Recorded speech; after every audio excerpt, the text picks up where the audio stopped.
After years of treating me like an afterthought and making me move out, my family had the nerve to ask for my support.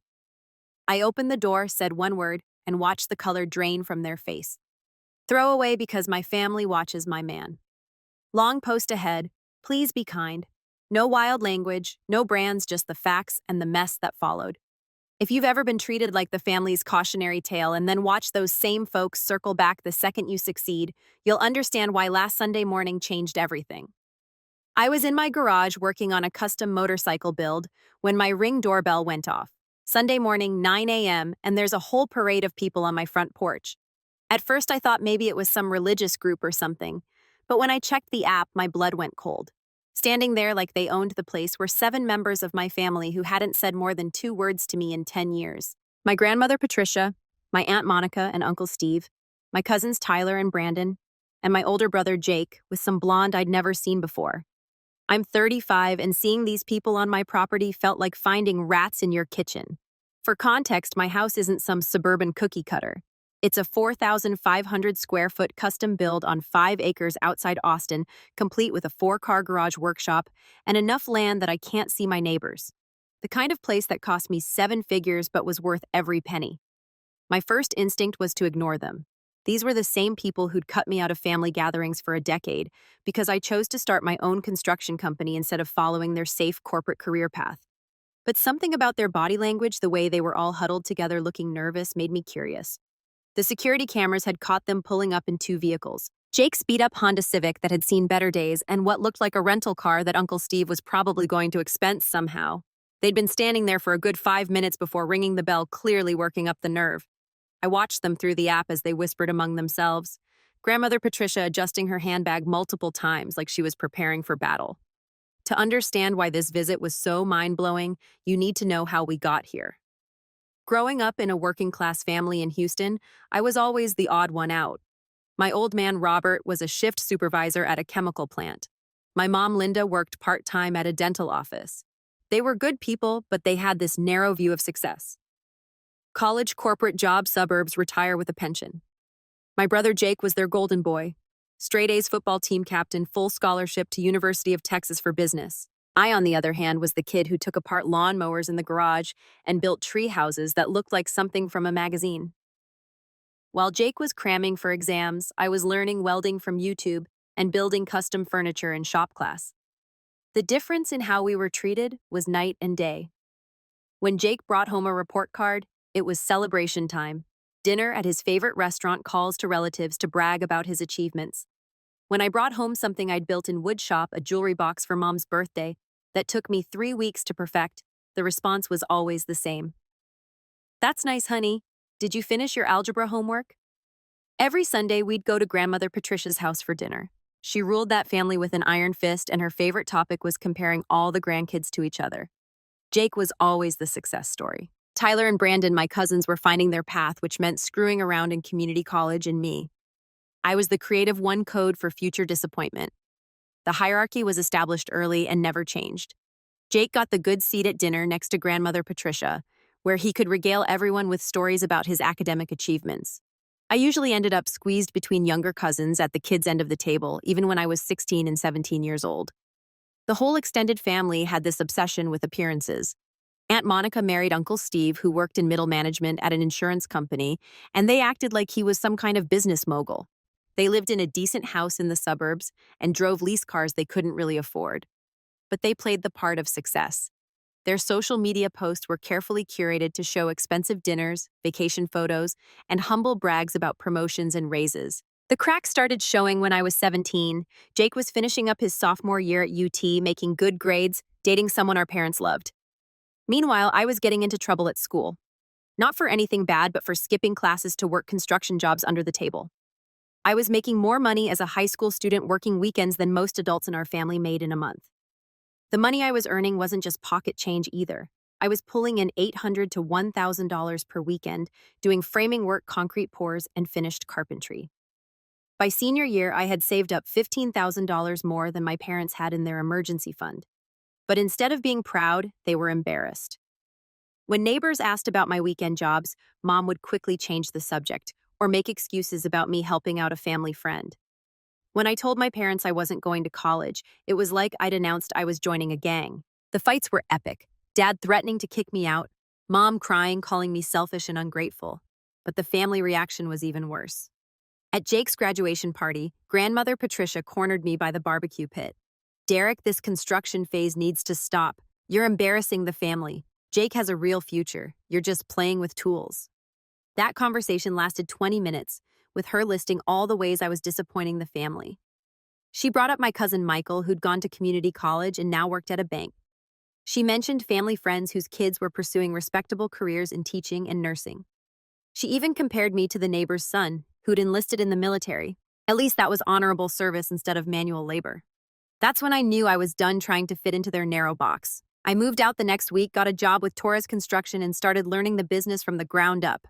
While Jake was partying his way through his final 2 years of college, I was mastering every aspect of the construction trade.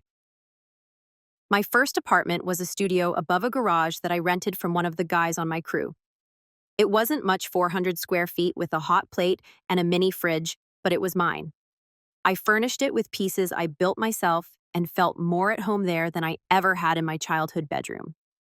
The family's attitude became clear pretty quick. At family gatherings, they'd ask Jake about his internships and career prospects with genuine interest. When they talked to me, it was all polite questions about my handiwork and suggestions that I think about going back to school for something more stable. The condescension was subtle but constant. Uncle Steve would pat me on the shoulder and say things like, "Well, somebody's got to do the physical work, right?" Aunt Monica would ask if I was still doing the construction thing like it was a hobby I'd eventually outgrow. Cousins Tyler and Brandon, who were barely passing their community college classes, would make jokes about me being the family's muscle for hire. The breaking point came when I was 23. My brother Jake had landed a mid-level accounting job making $45,000 a year, which the family treated like he'd won the lottery. Meanwhile, I just started Rodriguez Construction with 2 guys from my crew armed with a $25,000 loan against my truck and every penny of my savings. Starting my own company wasn't a whim. I'd spent 5 years at Torres Construction learning everything about bidding, project management, permits, and dealing with suppliers. My boss was grooming me to take over, but I was too impatient to build something of my own. Those first months were terrifying. Sleeping on invoices, hoping clients would pay on time, doing everything from accounting to clean up myself. But we were getting results. Our first major project was renovating a 1920s bungalow, and the before and after photos started circulating around town. At Christmas dinner, I made the fatal mistake of trying to share my success. I just landed a $380,000 custom home contract, my biggest job yet. When I mentioned it, hoping for some family support, the response was brutal. "That's nice, Derek," Aunt Monica said, barely looking up from her phone. "But what happens when the construction market crashes? Jake has job security." Uncle Steve nodded along. "Construction is boom and bust, kid. You should think about getting your real estate license or something more reliable." What followed was a masterclass in backhanded compliments and concerned trolling. They questioned my business model, wondered about my insurance coverage, and suggested I was being reckless. Meanwhile, Jake sat there smiling while everyone praised his smart career choice. But grandmother Patricia delivered the killing blow. "Derek, playing contractor is fine for now. But when are you going to settle down and get serious? Jake's already talking about buying a house with Sarah. You're still living in that apartment working with your hands like a laborer." The word laborer was said with the same tone you'd use for criminal. In that moment, I realized these people would never respect what I did, no matter how successful I became. The irony was thick. Jake's secure job paid less than I was making working for someone else, and my new company was on track to gross $400,000 in its first year. I left early that night and didn't look back. The final straw came at Jake's engagement party. By then, my business was pulling in $600,000 annually, and I was personally netting about $180,000. I offered to help with costs. The response? "Thanks, but we've got it covered. Maybe just bring a nice gift." At the party, I was seated with family friends I'd never met. While Jake's college buddies sat at the main family table when Jake gave his speech thanking everyone who'd supported him, he mentioned his boss, professors, even friends from school. 8 minutes of gratitude for everyone who'd helped shape his life, and I wasn't worth a single sentence. That's when I stopped trying. If they wanted to pretend I didn't exist, I'd make it easy for them. The next 5 years were the most focused of my life. Rodriguez Construction went from 3 people with a truck to 20 full-time employees with equipment worth more than most people's houses. I specialized in high-end custom builds and commercial projects. The kind where clients don't ask about price because they know quality costs money. By 28, I was pulling in mid-six figures annually. But I kept it quiet, drove the same F-250 work truck, lived in a decent apartment, and poured everything back into the business. The family had no idea what I was doing.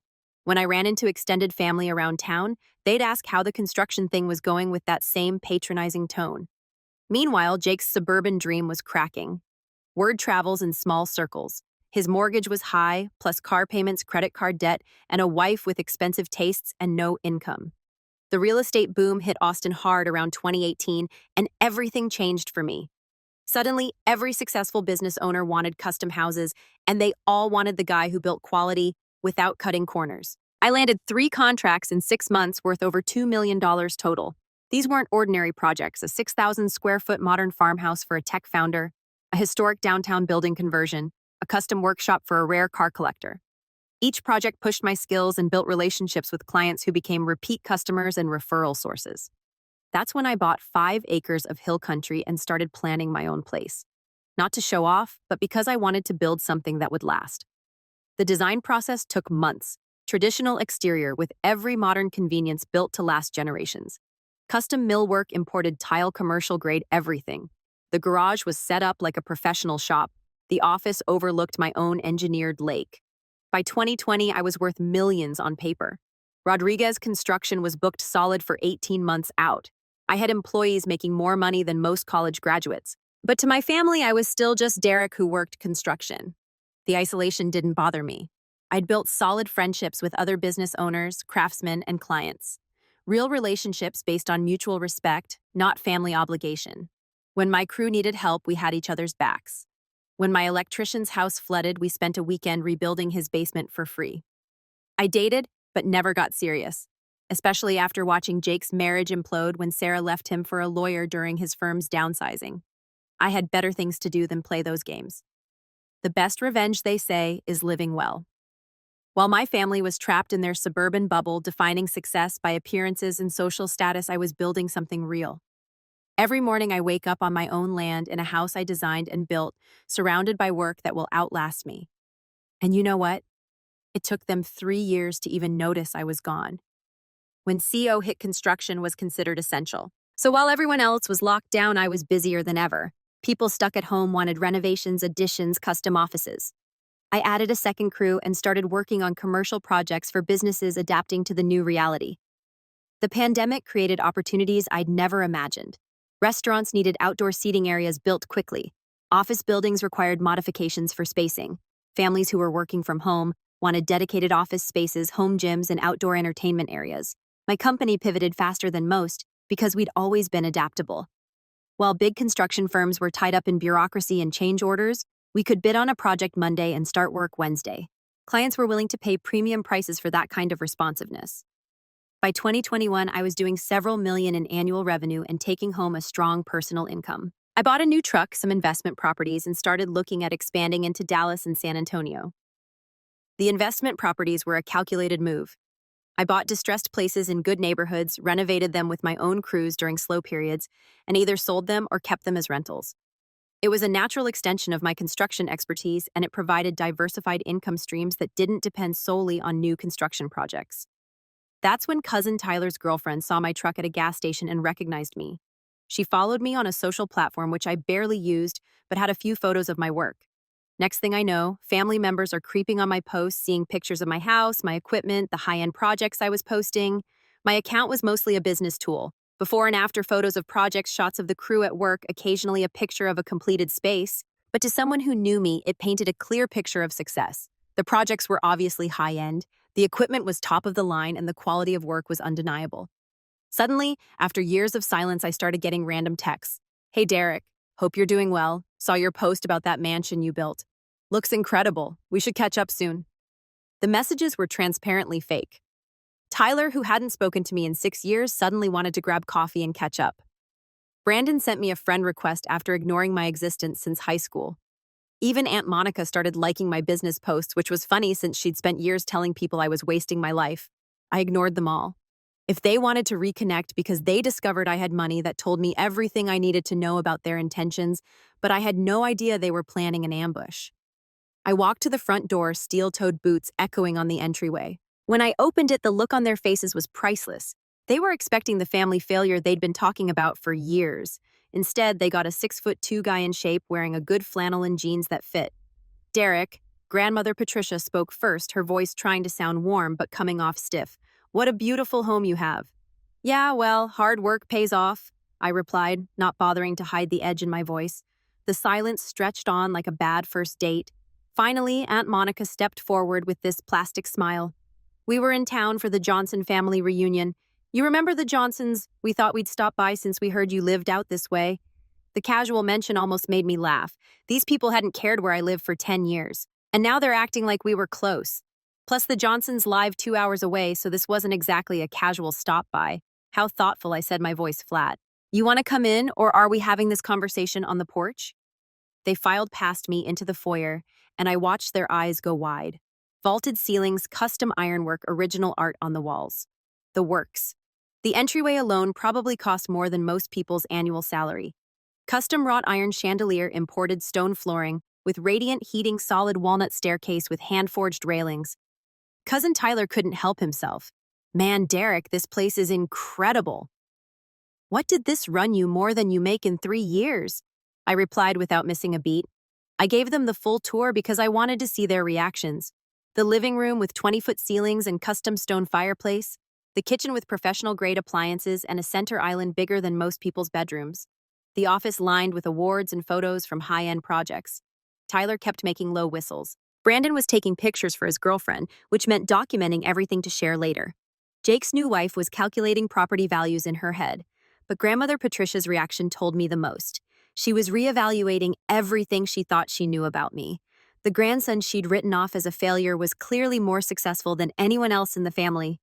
And the real reason reveals itself. We ended up in the living room with coffee and pastries, small talk about whether their drive-out safe topics that avoided the elephant in the room.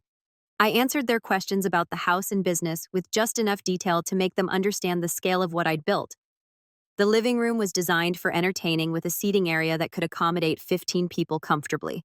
The fireplace was faced with stone I'd quarried myself from the property, and the mantel was a single piece of mesquite that I'd had milled and finished by hand. Floor-to-ceiling windows provided views of the lake and landscaped grounds.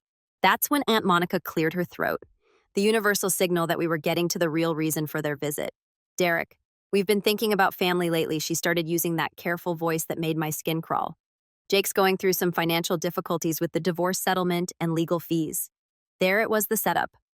I kept my expression neutral and waited for the pitch. Legal fees, I asked, playing dumb. Jake looked uncomfortable, but Monica pressed on. The custody battle with Sarah has been expensive. She hired one of those high-end divorce attorneys, and you know how messy these things can get. I knew exactly how messy they could get because I'd been hearing about Jake's divorce through mutual acquaintances for months. Sarah wasn't just taking half of everything. She was going for alimony, claiming she'd sacrificed her career to support his advancement. The fact that she'd never had a career to sacrifice was apparently irrelevant to her attorney. Uncle Steve jumped in. Actually, Derek, I've been looking at some investment opportunities in the construction sector. With your expertise and connections, we could probably put together something lucrative for the whole family. I had to give them credit for creativity. Instead of straight up asking for money, they were positioning it as business opportunities and family support. But I could read between the lines. Jake needed cash, and they decided his successful brother should provide it. The investment opportunity angle was particularly insulting. These people who'd never shown interest in my business when it was struggling were now ready to become partners now that it was successful. They wanted to skip the years of long days, financial risk, and building relationships with suppliers and clients. Grandmother Patricia delivered what she thought was the closing argument. We've missed having you at family gatherings, Derek. It's time we put the past behind us and started acting like a real family again. Family takes care of family after all. The audacity was impressive. After 10 years of treating me like an embarrassment, they were now ready to welcome me back to the family. As long as I brought my checkbook, I leaned back in my leather chair and studied their faces. These people had written me off when I was struggling to build something from nothing. Now that I'd succeeded beyond their expectations, suddenly, they wanted to be family again. Truth time. That's interesting, I said, keeping my voice calm. Remind me, when was the last family gathering I was invited to? The silence was loud. They all looked at each other, hoping someone else would answer. Well, Monica said finally, You know how it is with busy schedules and everything? No, I interrupted. I don't know how it is. Why don't you tell me? More uncomfortable silence. They'd come here expecting the old Derek, the one who desperately wanted their approval and would do anything to belong. They were about to discover that version of me lived in the past. Jake finally found his voice. Derek, I know we haven't been as close as we should have been. Close, I interrupted. I haven't received a phone call, text message, birthday card, or holiday gift from anyone in this room in over 8 years. You got married twice and didn't even tell me. Grandmother here told people that I was a construction worker who'd never amount to anything. And now you want to talk about being close. Their faces went pale. The comfortable fiction they'd been living with that our estrangement was somehow mutual was being shattered by facts they couldn't deny. Tyler tried to play peacemaker. Hey man, maybe we all could have done better at staying in touch. Staying in touch, I stood up my full height, making them all look up at me. Let me tell you about staying in touch. When I started my company, I called Dad to tell him about my first big contract. You know what he said? That's nice, son. Jake just got promoted to senior accountant. When I bought this land and started building, I sent Mom pictures because I was proud of what I'd accomplished. She showed them to people and told them I was still playing with tools. The room was dead silent. Even the clock in the corner seemed to have stopped ticking. When Jake got engaged the first time I continued, I offered to help pay for the wedding.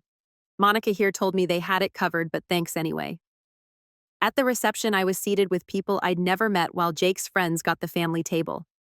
When he gave his speech thanking everyone who'd helped him succeed, he mentioned his professors, his boss, even his buddies, but not his brother who offered to help. Jake looked down at his hands. Derek, I'm not done, I said, my voice getting firmer. When Grandmother Patricia had her heart surgery 5 years ago, I drove to the hospital with flowers and offers to help with medical bills. The nurse told me visiting was for immediate family only. When I said I was her grandson, Monica here told the staff that I was just distant family, and it would be better if I waited. That incident still burned. I'd driven hours after getting word about Grandmother's surgery, bringing flowers and a card with a check to help with expenses. Instead of being welcomed, I was turned away like a stranger. The nurse was confused because I clearly knew family details, but Monica insisted I should wait until after the immediate family had visited. I ended up spending 4 hours in the hospital cafeteria waiting for permission to see my own grandmother. When I finally got 5 minutes with her, she was groggy and barely acknowledged my presence. I left the check with Monica, who never mentioned whether Grandmother even knew about it. Grandmother Patricia's face was white as a sheet.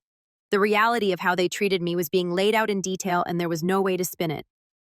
So no, I said, sitting back down. We haven't been not as close as we should have been. You cut me out of this family completely, and now that you found out I'm more successful than all of you combined, suddenly you want to be family again. That's not family, that's a transaction. The gold digger shows her true colors. That's when Jake's wife, who'd been quiet, decided to speak up. Look, Derek, she said, standing up with this confident tilt to her chin. I don't know what happened between you all in the past. And honestly, I don't care. What I care about is that Jake has been struggling financially since his divorce, and you clearly have more money than you know what to do with. Family helps family. Period. The room went quiet. Even the other family members looked uncomfortable with her directness, but she kept going. I mean, look at this place. She gestured around the room. You're obviously loaded. Jake is your brother and he needs help. It's not like you earned all this yourself. You got lucky with some construction contracts during the boom. The least you could do is help out the family that raised you. I stared at her for a long moment, processing the sheer audacity of what she just said. Then I started laughing. Not polite chuckling, deep, genuine laughter that made everyone in the room shift. What's so funny? She demanded, her face flushing. You, I said, wiping my eyes. You're exactly what I expected.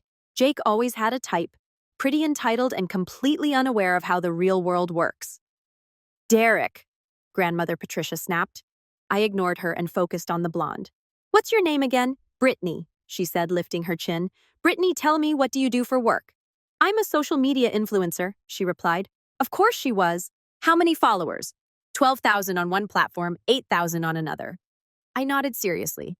And how much income does that generate monthly? Her confidence wavered slightly. Well, it's building up. So nothing. You make nothing. I turned to Jake. Brother, you divorced a gold digger and married another. That's either really bad luck or poor judgment. Jake's face went red. Don't talk to my wife that way. Your wife just told me I should give you my money because family helps family. while admitting she doesn't know or care about our history. She called my success luck and claimed I didn't earn it myself. But I'm the bad guy for pointing out that she's a social media influencer with no income telling me how to spend my money. Brittany crossed her arms. I'm just saying, if I had millions and my family needed help, you'd what? I interrupted. You'd give it away to people who treated you like garbage for 10 years. Tell me, Brittany, how much money have you given to Jake since you married him? That's different. How is it different? You married him knowing he had financial problems from his divorce. What have you contributed to solving those problems besides telling other people they should pay? The silence was heavy. She had no answer because the answer was nothing. But Brittany wasn't done. You know what your problem is, Derek? You're selfish. You have all this money and you're hoarding it instead of helping your family. Jake told me you used to be close when you were kids. Jake told you we used to be close. I looked at my brother. Is that the story you've been telling people, that we grew up close and drifted apart? Jake couldn't meet my eyes. Derek, we were close when we were kids. We were never close, Jake. You were the golden boy who did everything right, and I was the disappointment who chose the wrong path. That was the dynamic from day one, and you never did anything to change it. Even when we were kids, you went along with everyone else treating me like I was somehow less than you. The numbers don't lie. I pulled out my phone and scrolled through my contacts. Brittany, you said I got lucky with construction contracts. Let me show you what luck looks like. I opened my banking app and turned the screen toward them. This is my business account. Current balance in the millions. That's just the checking account. Doesn't include investments, retirement accounts, or property values. Their eyes went wide, staring at the number on the screen. This house cost me a lot to build. I paid cash. The workshop has about hundreds of thousands worth of equipment. The trucks outside the F-350 dually cost a fortune. The vintage car I'm restoring is worth 6 figures when finished. And that's just the toys. I switched to another app. My investment portfolio is strong. I own several rental properties with solid equity. Last year, my company generated multi-million-dollar revenue, and I personally netted a high income after taxes. The quiet was intense. They'd known I was successful, but seeing the actual scale overwhelmed them. So when you say I got lucky, Brittany, what you mean is that I worked long weeks for 15 years, built a reputation for quality that commands premium prices, and made careful financial decisions. But sure, let's call it luck. The final truth bomb. Jake was staring at his hands. Derek, I had no idea. No idea what? That your brother was successful, that I'd built something significant while you were playing office politics and getting taken to the cleaners. I tried to tell you about my success for years. You just weren't listening. I walked to the window again, looking out at my property. You know what the saddest part is? I would have shared all of this with family who actually cared about me. When I was building this place, I had visions of hosting family cookouts, having nieces and nephews come stay for summers, being the successful uncle who helped with school funds. Turning back to face them, I continued. But that required having a family that saw me as more than a disappointment. Instead, I built relationships with people who respected what I was building. My foreman, I helped him buy his own house. My office manager, I'm paying for her daughter's education. My concrete crew leader, I co-signed his business loan when the bank wouldn't approve him. Grandmother Patricia was dabbing at her eyes with a tissue. Derek, we made mistakes. Mistakes, I laughed once. Short grandmother, you told people you were embarrassed to have a grandson who worked with his hands like a common laborer. Monica told her neighbors that I was the family failure who'd never amount to anything. Jake didn't even invite me to his first wedding. I pulled out my phone again. You want to know about mistakes? Let me show you what you really lost.